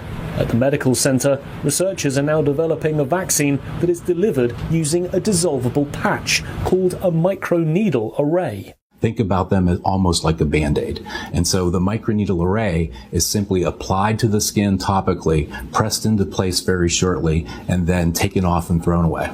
And then the antigen is already delivered. As is becoming evident, this new vaccine-delivered barcode-like tattoo is about much more than simply ensuring that children get all their Gavi-recommended immunizations. On a recent Ask Me Anything thread on Reddit, when asked, "What changes are we going to have to make to how businesses operate to maintain our economy while providing social distancing?" Bill Gates answered, "Eventually we will have some digital certificates to show who has recovered or been tested recently, or when we have a vaccine, who has received it." In his answer, Gates fails to mention that he has himself been instrumental in kickstarting and funding the research into the very type of digital certificates for vaccination that he is speaking about, or that these digital certificates, likely, at first, to be a digital marker linked to a biometric ID, could very well one day take the form of vaccine-implanted quantum dot tattoos. But, as in so many other aspects of the unfolding crisis, Gates's unscientific pronouncement that we will need digital certificates to prove our immunity in the new normal of the post-coronavirus world. Eventually, what we'll have to have is certificates of who's a recovered person, who's a vaccinated person. Is now being implemented by a number of governments. It is now being reported that OnFido, a tech startup specializing in AI-based biometric ID verification, is in talks with the British government to provide the type of digital certification Gates mentioned, dubbed an immunity passport. The proposed system would require would-be workers to use the OnFido-provided app to scan their face or other biometric data, link that information to a SARS-CoV-2 antibody test, or, eventually, proof of coronavirus vaccination, and then have their picture taken and immunity verified every time they wish to access a restricted space or work environment. Last month, OnFido announced that it had raised $50 million in a round of investments led by Bill Gates' old company, Microsoft. But this is not Gates's first experience with the field of biometric identity. A decade ago, the government of India began what has been called the largest social experiment on Earth, enrolling over 1 billion people in the largest biometric identification database ever constructed. The project, involving iris scanning and fingerprinting the entirety of the Indian population, recording their biometric details in a centralized database, and issuing them a 12-digit identity number that could be used to prove residence and access government services, all within the span of a few years, presented an incredible societal, legal, and technological challenge. It's no surprise, then, that the person who was brought in as the chief architect of the Aadhaar project when it was launched, Nandan Nilekani, co-founder of Indian multinational Infosys, is also a longtime friend of Bill Gates and a partner with Bill and Melinda Gates on a philanthropic venture called Co-Impact, which supports initiatives to address major social challenges at scale. Nilekani's involvement in Aadhaar has even made him one of Gates's heroes, featured in slick video promotions produced by the Bill and Melinda Gates Foundation. My friend, Nandan Nilekani, is one of India's best-known entrepreneurs. He led the creation of the world's largest biometric ID system. Now, he's working to promote his platform to improve the lives of the world's poorest people. There are more than 1 billion people around the world who don't have any kind of ID. You can't do anything in life without an ID because people are mobile, they're migrant, and wherever they go, whether they want a job or whether they want to board a train or whether they want to get a bank account or get a mobile connection, if the person has no way of proving who they are, then they just won't get access to those services. So the challenge we had was, how do we give 1 billion people, many of whom don't have birth certificates, how do we give them ID? And Gates has personally praised the Aadhaar scheme as a huge asset for India. Well, Aadhaar is a huge asset for India. It was designed very well. The fact that you can make digital payments so easily, you can open a bank account. India is a leader in that. Our foundation, worked with the Reserve Bank. Nandan Nilekani and a group of people that he pulled together did a great job. But Gates is not merely an arm's-length admirer of the Aadhaar experiment. He is not only personally connected to its chief architect, he is also connected to one of the key companies that spearheaded the technology that underlies the project's biometric database. The company that provides the iris recognition technology at the core of the Aadhaar system, IDEMIA, also provides facial recognition systems for the Chinese government and is currently developing digital driver's licenses for use in the United States. IDEMIA even created the Cushy Baby identification necklaces with embedded microchips that Gavi CEO Seth Berkley touted in his Nature article. Unsurprisingly, the company receives support from the Bill and Melinda Gates Foundation through its involvement in the GSMA Inclusive Tech Lab. And now, Gates is funding a scheme to retool Aadhaar for a global rollout. In 2014, the World Bank created a multi-sector working group to launch the Identification for Development Initiative, or ID4D, which aims to support progress toward identification systems using 21st century solutions. The World Bank cites Goal 16.9 of the UN Agenda 2030 Sustainable Development Goals, vowing to provide legal identity for all, including birth registration, in the next 10 years, as the basis for its initiative. But ID4D was little more than a pipe dream until 2016, when the Bill and Melinda Gates Foundation provided catalytic contributions to launch the ID4D Multi-Donor Trust Fund, which enticed the UK, French, and Australian governments, along with the Omidyar network, into a partnership aiming to shape global approaches and a shared vision on identification. Unsurprisingly, this World Bank ID4D initiative includes Nandar Nilekani, Gates' partner and the chief architect of Aadhaar, on its advisory council, and Gates has said that he is funding the World Bank to take this Aadhaar approach to other countries. This headlong rush to capture the biometric details and assign digital identification to every person on Earth is sold to the public under the guise of financial inclusion. The poorest people on the planet have trouble accessing financial services and receiving government aid because they don't have official government identification papers. In this formulation, being issued a government ID, having one's biometric details registered, tracked, and databased by the government, is a human right that must be secured. It should be no surprise by this point that this human right also has direct benefits for big business and for the entities that are looking to exert greater control over the human population. Gates provided insight into the real purpose of this identification control grid in a speech at the Financial Inclusion Forum hosted by the U.S. Treasury in 2015. Every country really needs to look through these KYC, Know Your Customer rules, to make sure that customers are able to prove who they are. But of course, in many countries, you don't have any type of ID system. And the lack of an ID system is a problem, not just for the payment system, but also for voting and health and education and taxation. And so it's a wonderful thing to go in and create a broad identification system. Again, India is a very interesting example of this, where the Aadhaar system, which is a 12-digit identifier that's correlated to biometric measures, is becoming pervasive throughout the country and will be the foundation for how we bring this low-cost switch to every mobile phone user in India. The same type of thing is happening now in Pakistan, and there's early beginnings of creating these ID programs in Africa as well. We expect to be able to use the ID so that when you show up for any government service, say you walk into a primary health clinic, we'll be able to take that bio-ID very quickly and bring up your electronic health record. Even if you've moved from one part of the country to the other, you will be well tracked and well served without nearly as much paperwork or waiting. And so the ID system is foundational. The ID control grid is an essential part of the digitization of the economy. And although this is being sold as an opportunity for financial inclusion of the world's poorest in the banking system provided by the likes of Gates and his banking and business associates, it is in fact a system for financial exclusion. Exclusion of any person or transaction that does not have the approval of the government or the payment providers.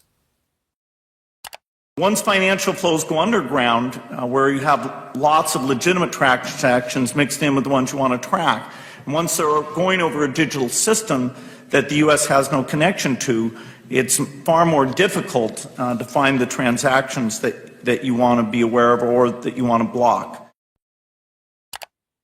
And once again, this is no mere theoretical talk from Gates. He has been intimately involved in this process of switching the world over to a digital payment grid tied to biometric identity. In 2012, the Bill and Melinda Gates Foundation helped found the Better Than Cash Alliance, which brings together governments, international organizations, and the private sector to accelerate the transition from cash to digital payments globally. And when the Indian government made a bold move to demonetize large amounts of its circulating currency in order to draw off-the-books funds back under the purview of the Indian tax office, there was Gates to praise the move as an important step toward the creation of a brave new digital economy, tied, of course, to the Aadhaar ID grid. The bold move to demonetize high-value denominations and replace them with new notes with higher security features is an important step to move away from a shadow economy to an even more transparent economy. And digital transactions really, I think, will rise dramatically here. In fact, I think in the next several years, India will become the most digitized economy, not just by size, but by percentage as well. All of the pieces are now coming together.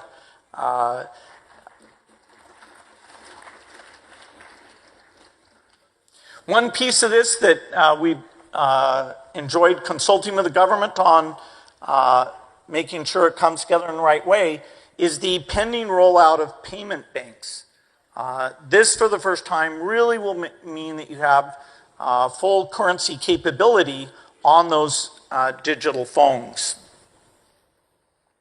Once you have that digital infrastructure, the whole way you think about government benefits can be done differently. Over time, all of these transactions will create a footprint. And so when you go in for credit, the ability to access your history, that you've paid your utility bills on time, that you've saved up money for your children's education, all of those things in your digital trail, accessed in an appropriate way, will allow the credit market to properly score the risk and therefore loosen up more money for investments, not only in the agriculture sector, but for all the entrepreneurs in the country. The different parts of this population control grid fit together like pieces of a jigsaw puzzle. The vaccination drive ties into the biometric identity drive, which ties into the cashless society drive. In Gates's vision, everyone will receive the government-mandated vaccinations, and everyone will have their biometric details recorded in nationally administered, globally integrated digital IDs. These digital identities will be tied to all of our actions and transactions, and, if and when they are deemed illegal, they will simply be shut off by the government, or even the payment providers themselves. The Indian experiment in pioneering this biometric digital economy, an experiment with which Gates has been so intimately involved, also provides a perfect example of just how such a system will be abused. In January 2018, a report in the Tribune revealed that all of the details, including the name, address, postal code, photo, phone number, and email of all billion-plus Aadhaar-registered Indians, was available for purchase on WhatsApp for 500 rupees, or about $7. The Unique Identification Authority of India that administers the Aadhaar scheme was then forced to admit that approximately 210 websites, including websites of the central government and state government departments, were displaying the list of government beneficiaries along with their name, address, other details, and Aadhaar numbers. Even more worryingly, newly obtained documents show that the Indian government is integrating Aadhaar-collected data to create a 360-degree database that will automatically track when a citizen moves between cities or buys new property, and integrate that data into a real-time geospatial database built by the country's space agency, ISRO. Only the most willfully obtuse could claim to be unable to see the nightmarish implications for this type of all-seeing, all-pervasive society, where every transaction and every movement of every citizen is monitored, analyzed, and databased in real time by the government. And Bill Gates is one of those willfully obtuse people. A current debate that's on in India and globally as well around data. Now, you've been an advocate of Aadhaar. You've supported it, you've defended it. And I think that the questions arise not on whether it's a good idea or not, but whether it should be made mandatory for every citizen, for every service possible, because it was envisaged as people accessing government subsidy using the Aadhaar card to avoid duplication and leakages. The question then is that India today is still grappling with putting in place a privacy framework, a privacy regulation, a data protection regulation. In that context, then, does it make sense, even though the matter is in court today, to link Aadhaar to every possible service? Well, Aadhaar is just something that avoids you pretending to be somebody else. That, you can have, fake people on the government payroll. Mm-hmm. Aadhaar, prevents you being on that payroll as a ghost worker.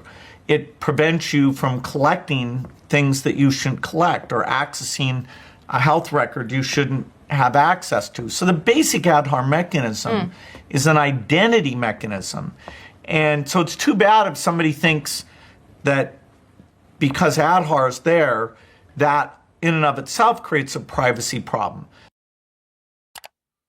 Gates's response is, of course, disingenuous.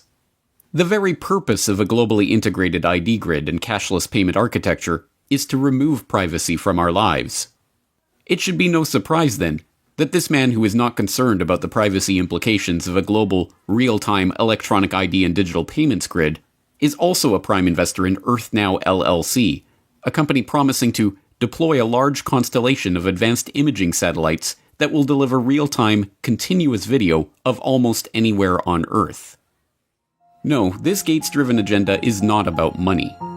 It is about control. Control over every aspect of our daily lives, from where we go, to who we meet, to what we buy and what we do.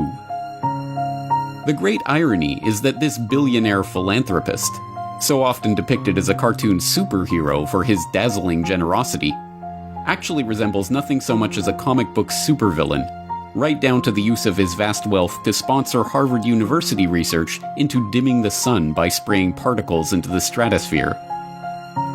But once again, we are driven back to the question, who is this person? What ideology is driving this quest for control? And what is the end goal of this quest? Who is Bill Gates?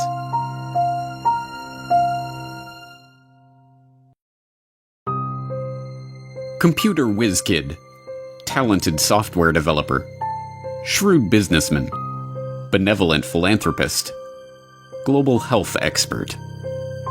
There can be no doubt that Bill Gates has worn many hats on his remarkable journey from his early life as the privileged son of a Seattle area power couple to his current status as one of the richest and most influential people on the planet.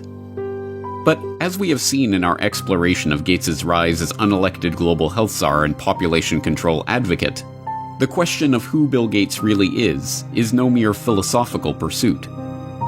Given that we are currently living through a crisis that has been predicted by Bill Gates, which is triggering a response from the global health organizations that the Bill and Melinda Gates Foundation has bankrolled, and driving us toward a vaccination and biometric ID solution which Bill Gates has been working on for years, the answer to the question, who is Bill Gates, is quickly becoming one of the most important questions of our lives. That answer will not only tell us about the world that we are living in, but about the one that we are being thrust into, and how we can avoid it.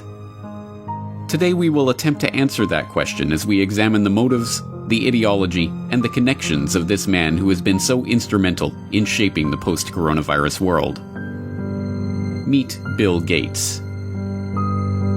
You're tuned into the Corbett Report. So who is Bill Gates? Some argue that he's a genius who leveraged his natural computer savvy into a billion-dollar fortune. You're called a genius, and well, no, I don't think that embarrassed you at all. They call you a genius. Part of your genius is that you are a computer whiz, and the other is that you did have the business acumen to turn it into a working company. Are you a business genius too? Well, I wouldn't say genius. Others insist that he is a visionary who has changed our lives with his foresight and bold imagination. Bill had a vision, and I understand it went back even then, that computing would be ubiquitous. It would be part of all of our lives.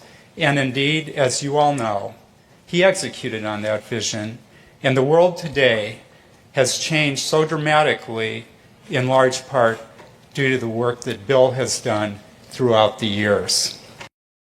He has been hailed as a shrewd executive who built the Microsoft empire with his remarkable talent for business. When the biographers and historians write the history of the 20th century, Bill Gates is going to go down as the best businessman of our century, and Microsoft is one of the greatest companies of the 20th century. And he has been praised as a philanthropist who is selflessly devoting his wealth to improving the lives of people around the world. Bill, even your harshest critic would have to admit that your philanthropy work is, planet-shaking, incredible, and could be, if you make it a second act, so amazing that it would dwarf what you've actually done at Microsoft.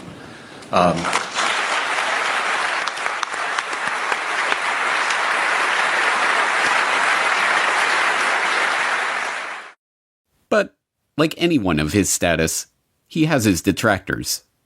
In the 1990s, he was often portrayed as the greedy head of the evil Microsoft monopoly. Bill Gates isn't content with his Windows system running just a few PCs. He wants it to run the world, spreading like a computer virus into our faxes, our phones, our TV sets, and yes, even our toasters. But in the age of the coronavirus crisis, he is most often treated like some sort of epidemiologist or leading health researcher. Back here with us once again to talk about this, as well as testing, treatments, and more, Bill Gates, co-chair of the Bill and Melinda Gates Foundation. Bill, thanks so much for being back with us. It's been a little over a month since you were here, and at that time, you said the U.S. had not hit its peak. So at this point, do you think we have peaked, and where do you think we are right now in kind of the arc of the pandemic? But in truth, none of these perspectives are accurate. Microsoft's big break famously came from a deal to provide software for IBM as they moved into the personal computer market. But the deal was not the result of Gates's technical genius or amazing business acumen. As has been quietly admitted by IBM executives in the years since, Microsoft was given their shot at the chance to work with Big Blue as a result of Gates's mother's relationship with IBM CEO John Opel. You remember your partnership of IBM and Bill Gates. How did it break up? I do remember very well, actually. Bill Gates, at the beginning of our relationship with him, was living on pizza and Pepsi-Cola in Albuquerque, New Mexico. And his mother happened to be on the United Way board with our chairman and asked our chairman to help him. And, you know, when the chairman comes in and tells you to go help this kid, 900 people get on the plane Monday morning and they all go down to try to help Bill Gates. So I don't see Bill Gates as this great creative person. I see him as an opportunist. And in fact, in those days, there was a lot of sharing of software code. People gave it away. In Silicon Valley, they would share everything. He came in and he tried to control everything and put a price on it. Computer historians have long known how the basis for what became MS-DOS was not Bill Gates' brilliant imagination, but QDOS, a quick and dirty operating system that had been thrown together by Tim Patterson, a worker at Seattle Computer Products, as a placeholder until he could sell the proper operating system to his customers. And as even Gates himself admitted, the breakthrough graphical user interface that became the basis for Windows was ripped off from the researchers at the Xerox Palo Alto Research Center. As Bill would say after Apple unsuccessfully sued Microsoft for copyright infringement over Windows GUI, "Hey, Steve, just because you broke into Xerox's house before I did and took the TV doesn't mean I can't go in later and take the stereo." And, as Gates also admits, it is not a spirit of selfless generosity that motivates his interest in vaccines and other lucrative health interventions. I'd like to talk to you about your approach to vaccinations. You wrote something recently, and like you always do, you kind of looked at the problem from a scientific and business perspective on things.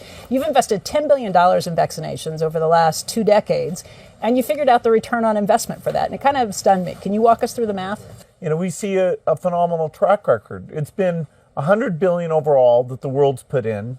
Our foundation is a bit more than $10 billion.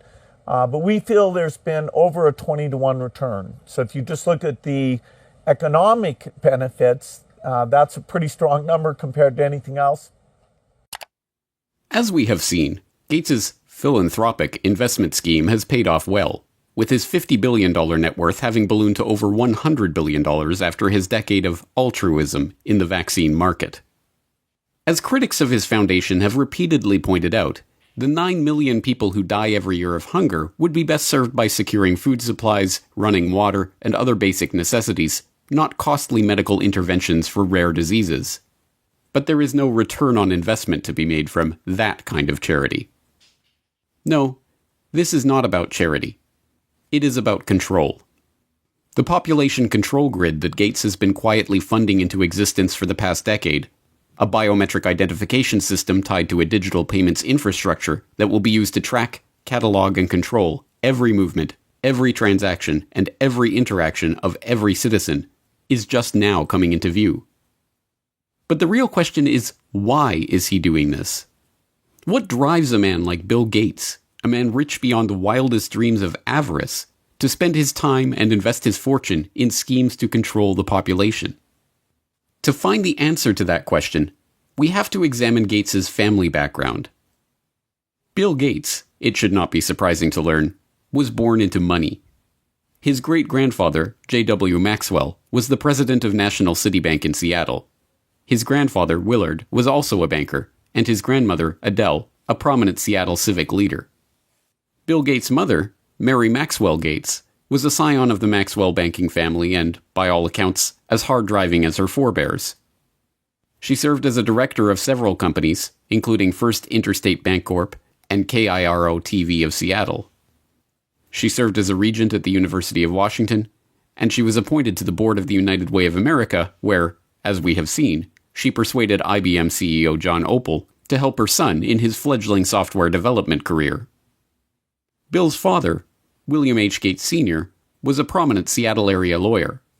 He co-founded a powerful law and lobbying firm, helped Howard Schultz in his bid to buy Starbucks, served on the boards of numerous companies and organizations, and, along the way, had a profound influence on his son's life and career. My dad was large presence, both physically and in terms of his wisdom. He worked very hard, so he'd leave in the mornings, often before we had breakfast, and get home in time for dinner. I always looked up to my dad in terms of how hard he worked. At the dinner table, my dad would go through various lawsuits and expect us to follow along. He had high expectations. The young Bill Gates, technically William H. Gates III, although his card-playing family dubbed him Trey, learned much from his parents. From his mother's banking family, he inherited a nose for the dollar, as one childhood friend's father called it. From his hard-driving, legal-minded father, he learned the value of legalizing business arrangements. As a child, he even had a legal contract drawn up to grant him the use of his older sister's baseball mitt. These traits would not earn him many friends, but they served him well as he began to bring order to the anarchic software development community of the 1970s. At that time, software for the brand new personal computer market was the realm of computer hobbyists, people whose excitement about the microcomputer revolution and love of engineering and problem-solving led them to develop and share code freely with each other. But this was no good for the young Bill Gates, who, even before Microsoft was off the ground, was already dreaming of commoditizing this hobby and turning it into the basis of a business empire. In 1976, with the ink still wet on Microsoft's first contract with Micro Instrumentation and Telemetry Systems of Albuquerque, New Mexico, the then 21-year-old Gates wrote an open letter to hobbyists, excoriating the early computer enthusiasts who represented his main market for sharing Microsoft's code for Altair Basic. As the majority of hobbyists must be aware, most of you steal your software. Hardware must be paid for, but software is something to share. Who cares if the people who worked on it get paid? Is this fair? The royalty paid to us, the manual, the tape, and the overhead make it a break-even operation. One thing you do is prevent good software from being written. Who can afford to do professional work for nothing? What hobbyist can put 3 man-years into programming, finding all bugs, documenting his product, and distribute for free? The fact is, no one besides us has invested a lot of money in hobby software. We have written 6800 BASIC and are writing 8080 APL and 6800 APL, but there is very little incentive to make this software available to hobbyists. Most directly, the thing you do is theft. The letter was awkward and tone-deaf, as many people have described the young Bill Gates in his social interactions. It heaped vitriol on the very people who would be the customers of any future business, and tried to change an established culture of sharing software code merely by decree. Even Apple computers, which would go on to be one of the prime purveyors of walled garden systems that restrict users' ability to control their own computers, scored an easy marketing victory by responding to Gates's angry letter with a reminder that, yes, folks, Apple Basic is free. But the gauntlet was thrown down, and Gates would have his way. Although freeware and other forms of open-source software development still exist, the establishment of software code as legally protected intellectual property has led to the rise of billionaires like Gates. A nose for the dollar and a knowledge of how to use the legal system to get what you want were not the only things to emerge from Bill Gates' childhood, however. His parents also encouraged discussion about the family's charity work and the causes they held close to their heart. As Gates revealed to Bill Moyers in 2003, those causes included the population issue, which sparked a lifelong interest in reproductive health. One issue that really grabbed me as urgent were issues related to population, reproductive health.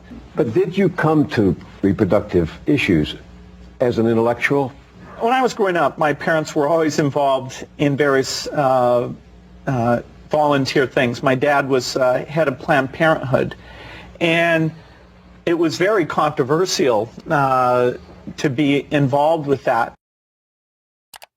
Gates tips his hand when he equates issues related to population with reproductive health. The topic is particularly controversial because population control and reproductive health have been used for half a century as a euphemism for eugenics, the discredited pseudoscience that holds that certain families are fit to be leaders of society by virtue of their superior genes. As we saw in Why Big Oil Conquered the World, eugenics was a field named and codified by Francis Galton, cousin of Charles Darwin. Ostensibly concerned with heredity and what would later be known as genetics, the eugenicists believed that the rich and powerful were rich and powerful not because of luck or chance or happenstance, and certainly not from the deployment of cutthroat business tactics and underhanded dealings. No, the rich and powerful had attained their status because they came from better stock. Conversely, the poor were poor because of their defective germplasm. As transparent as it seems to us today that this ideology was a self-serving self-justification for the ruling class, it was quickly taken up as the great social crusade of the early 20th century. From Teddy Roosevelt to H.G. Wells to Julian Huxley to Winston Churchill, there was widespread support for the eugenicist notion that society must strive to make sure that the rich and well-born breed as much as possible, and the poor, infirm, and feeble-minded be prevented from having children. A common eugenicist argument was that the scarce resources of society should not be used to support the lower classes, as that only encouraged more of their kind. Instead, life-saving medical care and intervention should be rationed so that those resources can be best put to use elsewhere. So-called negative eugenicists even took things further, with some, like famed playwright George Bernard Shaw, calling for people to be called before a state-appointed board to justify their existence or be put to death. But there are an extraordinary number of people whom I want to kill. Not in any unkind or personal spirit, but it must be evident to all of you, you must all know half a dozen people at least, who are no use in this world, who are more trouble than they are worth. And I think it would be a good thing to make everybody come before a properly appointed board, just as he might come before the income tax commissioners, and say every 5 years or every 7 years, just put him there and say, "Sir or Madam, now will you be kind enough to justify your existence?" But in the post-World War II era, as the name of eugenics became tarred by association with the Nazi atrocities, the talk of death panels and other harsh eugenicist notions was dropped from public conversation. Now, the quest to reduce the size of the poor population was spoken of as population control and reproductive health. Still, occasionally, these old negative eugenics ideas are revisited in moments of candor. You're raising tuitions at the University of California as rapidly as they can, and so the access that used to be available to the middle class or whatever is just rapidly going away. That's a trade-off society is making because of very, very high medical costs and a lack of willingness to say, is spending $1 million on that last 3 months of life for that patient, would it be better not to lay off those 10 teachers and to make that trade-off in medical costs? But that's called the death panel, and you're not supposed to have that discussion. It is worth questioning why this man, who openly muses about death panels and the trade-offs of providing healthcare to the elderly, is to be taken completely at face value in his attempts to slow population growth in the Third World, or to handle a coronavirus health crisis that primarily affects the elderly. That the Gates agenda is being driven by a eugenicist ideology is suggested by multiple lines of evidence, both historical and current. As we have also seen in Why Big Oil Conquered the World, the Rockefeller family was instrumental in funding and promoting eugenics, both in America and overseas. The Rockefellers helped fund the Eugenics Record Office. The founding director of the Rockefeller Institute for Medical Research, William Welch, sat on the ERO's board and helped direct its activities. The Rockefellers sponsored the studies of the eugenics researchers at the Kaiser Wilhelm Institutes in Germany, including Ernst Rudin, who would go on to draft Nazi Germany's forced sterilization law. And, when the American Eugenics Society became embarrassed of its own name, its longtime director, Frederick Osborne, merely took over as president of the Rockefeller-founded Population Council.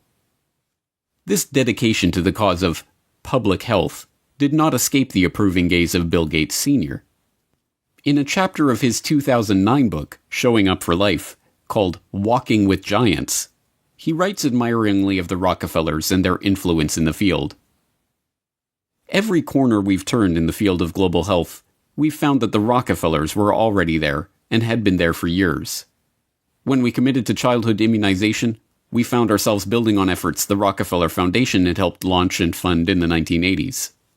When we became interested in fighting malaria and tuberculosis, we learned that the Rockefellers had been studying the prevention and treatment of such diseases around the globe for, in some cases, as long as 100 years. A similar dynamic held true in the case of HIV/AIDS.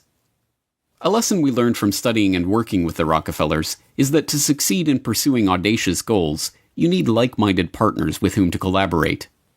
And we learned that such goals are not prizes claimed by the short-winded. The Rockefellers stay with tough problems for generations. As Gates Sr. suggests, it is by working with like-minded partners that such great achievements in the field of global health can be made. For the Gates, these like-minded partners include the Rockefellers themselves. Bill Gates Sr. got to discuss global health, agriculture, and environment with the likes of David Rockefeller Sr. and David Rockefeller Jr. at a meeting on Philanthropy in a Global Century at Rockefeller University campus in 2000. And Bill Gates, as we have seen, co-hosted a meeting on reducing the population with David Rockefeller in 2009. But the most salacious hints of a deeper agenda are not to be found in the Gates' public associations, but in the associations that they have tried to hide from the public.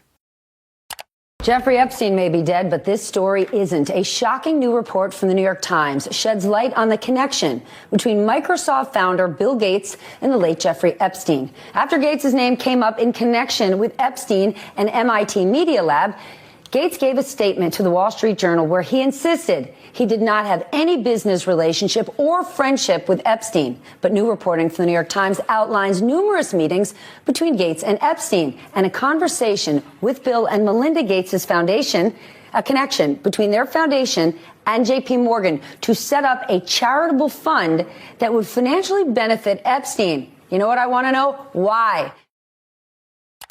Beginning in August of last year, a string of information connecting Bill Gates to convicted sex offender Jeffrey Epstein began to emerge.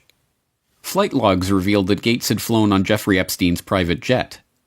An email surfaced showing disgraced MIT Media Lab director Joy Ito, who resigned from his position after it was discovered that he had helped cover up Jeffrey Epstein's identity as an anonymous donor to the lab, informing his staff that a $2 million donation to the lab in 2014 was a gift from Bill Gates, directed by Jeffrey Epstein. As the story gained momentum, Gates tried to downplay the relationship, with a Gates spokesperson protesting that Gates didn't know it was Epstein's plane, and Gates himself insisting that, "I didn't have any business relationship or friendship with Epstein." This was immediately contradicted by the New York Times, who reported in October of 2012 that Gates had in fact met with Epstein on multiple occasions, even going so far as to discuss the creation of a multi-billion-dollar charitable fund with seed money from the Bill and Melinda Gates Foundation and J.P. Morgan Chase. According to the Times, Gates emailed his colleagues about Epstein in 2011. "His lifestyle is very different and kind of intriguing, although it would not work for me." Epstein's will even named Boris Nikolic, a Harvard-trained immunologist who served as the chief scientific advisor to both Microsoft and the Bill and Melinda Gates Foundation, and who appears in the sole publicly known photo of Epstein and Gates' 2011 meeting at Epstein's Manhattan mansion, as the backup executor of Epstein's estate. It is not difficult to see why Gates would try to distance himself from his relationship with a child sex trafficker. Epstein, after all, is suspected of ensnaring high-ranking politicians, businessmen, and even royalty in an intelligence-directed honeypot operation, recording them in the act of sexually abusing underage girls and using that evidence as blackmail.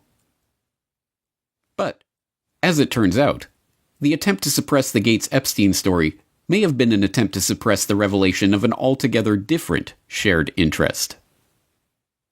Sources say several accusers have come forward in New Mexico, where Epstein owns a sprawling ranch. According to a new report published in the New York Times, not verified by NBC News, Epstein wanted to use the ranch for controlled breeding, using his DNA to improve humanity. Citing 2 award-winning scientists and an advisor to large companies and wealthy individuals, the article reports Epstein surrounded himself with leading scientists and would tell them he wanted to have 20 women impregnated at a time on the ranch. The already scarcely believable Jeffrey Epstein story took another bizarre turn in August of 2019, when it was reported that Epstein hoped to seed the human race with his DNA. As the New York Times explained, Epstein's plan to impregnate 20 women at a time at his New Mexico ranch in order to seed the human race with his DNA, a plan he told to a number of the scientific luminaries he kept in his orbit, put a modern gloss on a very old idea. Mr. Epstein's vision reflected his long-standing fascination with what has become known as transhumanism, the science of improving the human population through technologies like genetic engineering and artificial intelligence. Critics have likened transhumanism to a modern-day version of eugenics, the discredited field of improving the human race through controlled breeding. Epstein's interest in genetics led him to sponsor a number of scientists working in the field, including George Church, a Harvard geneticist whose lab received funding from Epstein's foundation from 2005 to 2007 for cutting-edge science. Church publicly apologized for his connection to Epstein, which included several meetings a year from 2014 onward. This was neither the first nor the last time that this unassuming Harvard biologist, whose cutting-edge science often strays into controversial areas, caused a public scandal. In 2019, Church proposed a genetics dating app, which was immediately denounced as applied eugenics. Church also acted as scientific advisor to Editas Medicine, a startup seeking to use the genome editing tool CRISPR-Cas9 to eliminate diseases by deleting the parts of a genetic code responsible for the illness. In 2015, the company announced it had raised $120 million from a group led by Epstein's appointed backup executor, Dr. Boris Nikolic. Naturally, that group of investors included Bill Gates. Yes, Bill Gates is certainly following his father's advice to collaborate with like-minded partners. So the question remains, is Bill Gates motivated by eugenics? Given that eugenics went underground over half a century ago, we are unlikely ever to unearth a frank admission along those lines from Gates himself.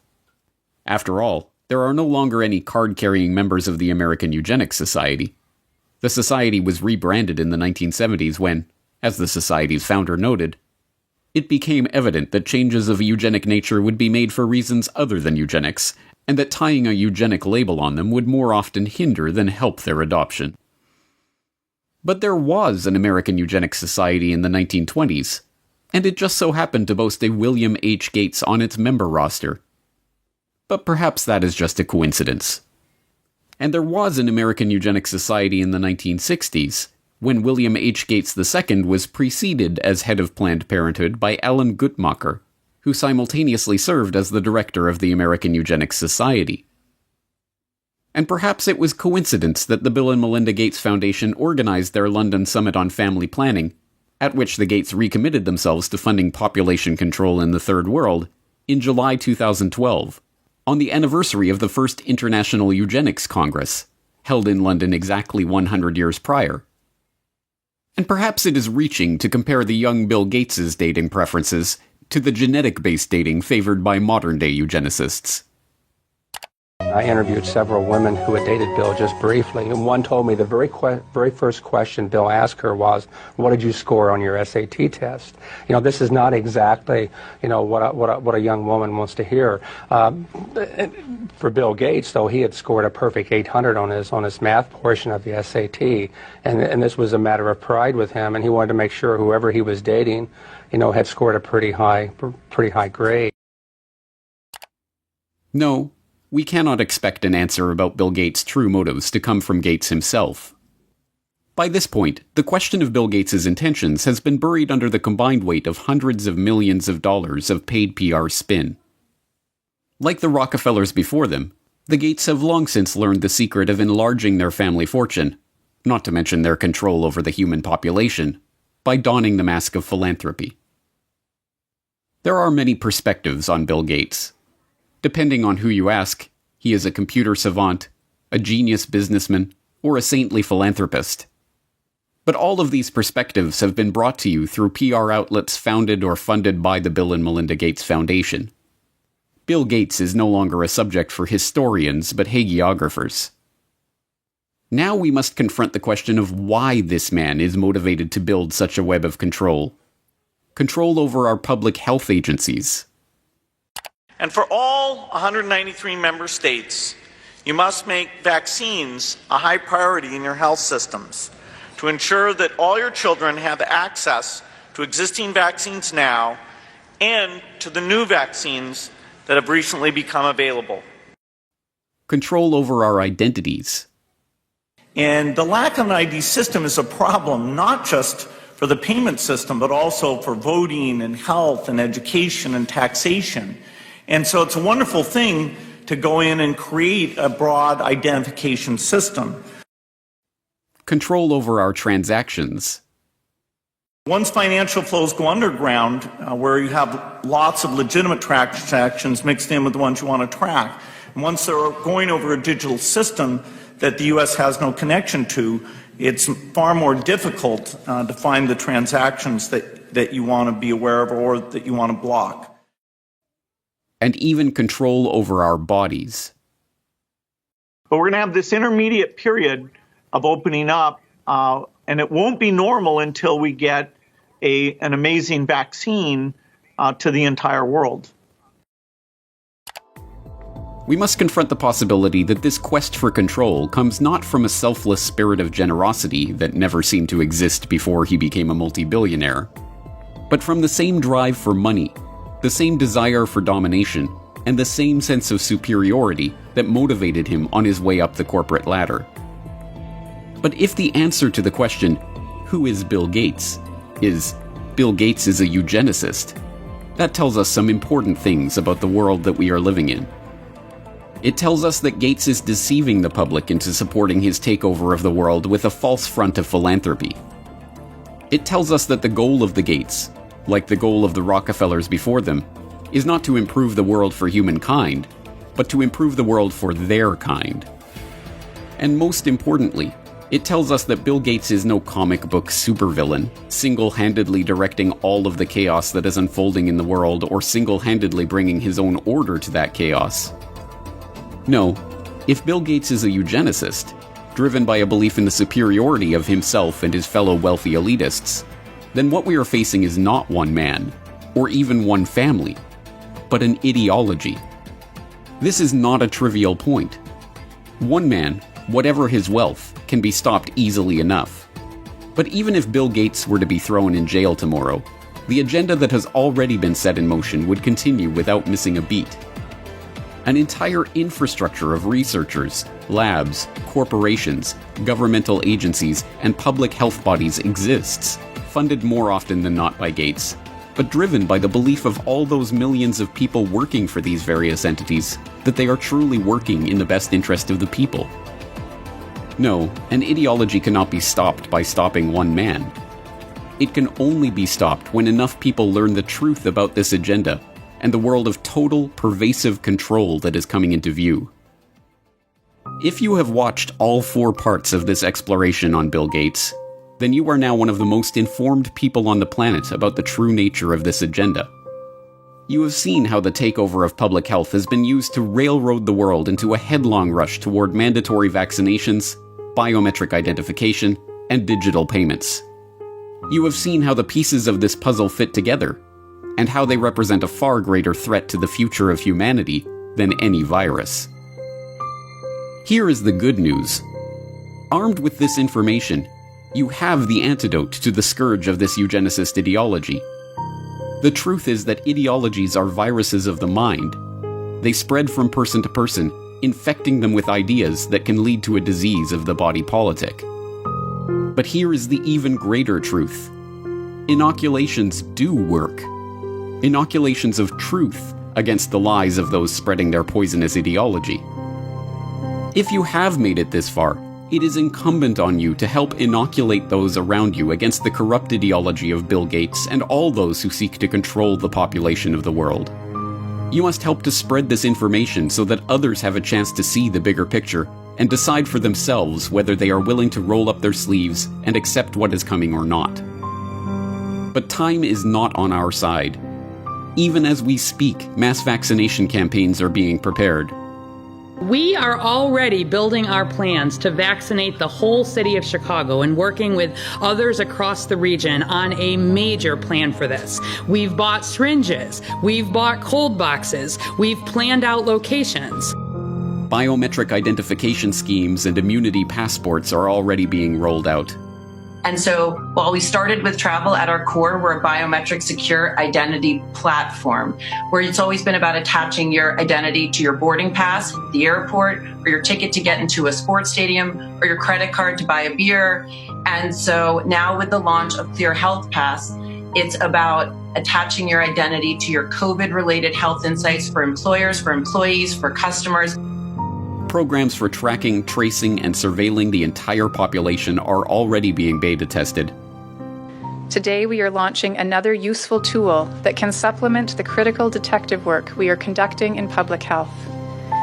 Alberta Trace Together is a voluntary, secure, mobile contact tracing application to help prevent the spread of COVID-19.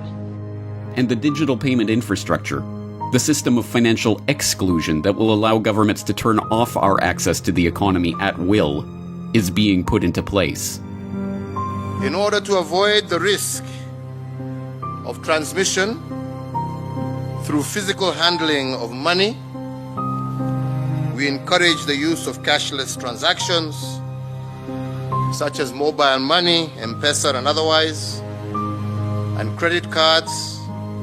People are using touchless payment systems much more than they're using cash, both because we're not interacting with people directly as much anymore, and also because cash is kind of skeezy. We must spread the word about the dark nature of this population control agenda to as many people as we can, before our ability to speak out against this agenda is taken away for good. Thanks to the likes of Bill Gates, the virus of this population control agenda is already here. It is threatening to crash the system as we've known it. But if Bill Gates has taught us anything, applications like Word and Excel, it's how to deal with a virus. It's time for a hard reset.